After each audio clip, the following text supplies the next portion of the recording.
Clay Daniel, LSAT Director for Claiborne Education. If you're in the middle of the law school application season and you still haven't gotten the LSAT to where you want it to be, panic can set in, right? You can feel this sense of inertia and kind of being stuck. Should I wait until next cycle? There's a lot of things to think about there. But probably the best advice that you need to start with when you're kind of considering this cycle, next cycle, evaluating where you are when maybe the score for the LSAT hasn't turned out as you hoped. And that's this. It's better to have a great score later than a subpar score earlier. I often talk to students who are pretty obsessed with getting in early in the rolling application season. And certainly that's an excellent idea if you've had the chance to get the score where you need it to be and your GPA is in good position relative to the medians that you're looking at for law schools. But there's still time. In October, there's still time. Even in November, there's still time.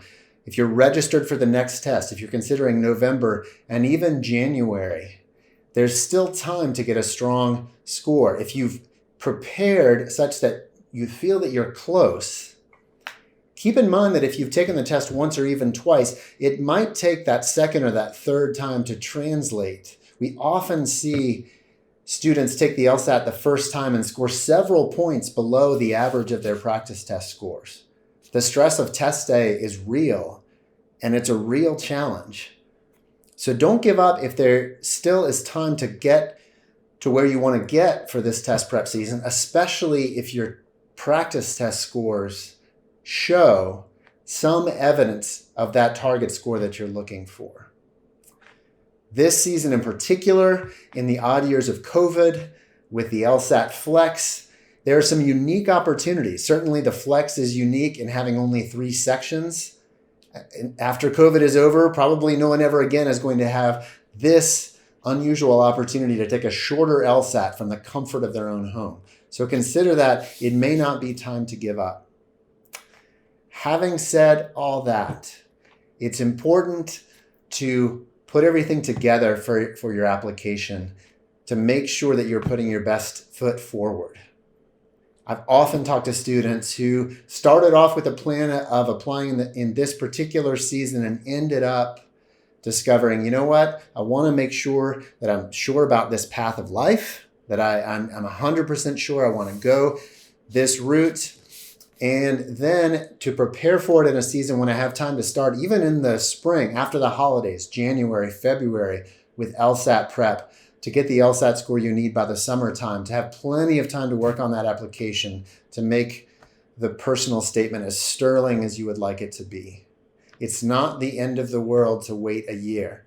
Gap years after college, or in a number of circumstances, can give you chances to do quite a few great things. You can be saving for law school. You can travel. There are a lot of opportunities out there that might even justify and make it a better situation to make sure that by the time you are applying to law school and then in law school, you're 100% sure you want to be there. You're prepared mentally. Perhaps you've been in the working world for a year or two. It's not the end of the world. I know it can feel like that when you have your heart kind of set on a particular timeline, but it's worth considering. So I would say go for it. If you're in the middle of the LSAT season, go for it for a little bit longer. If you put in the prep, if you're close, don't give up.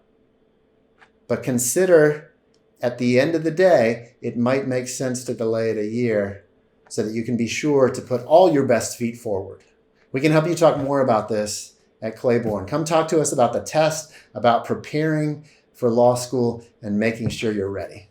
I'd love to talk with you.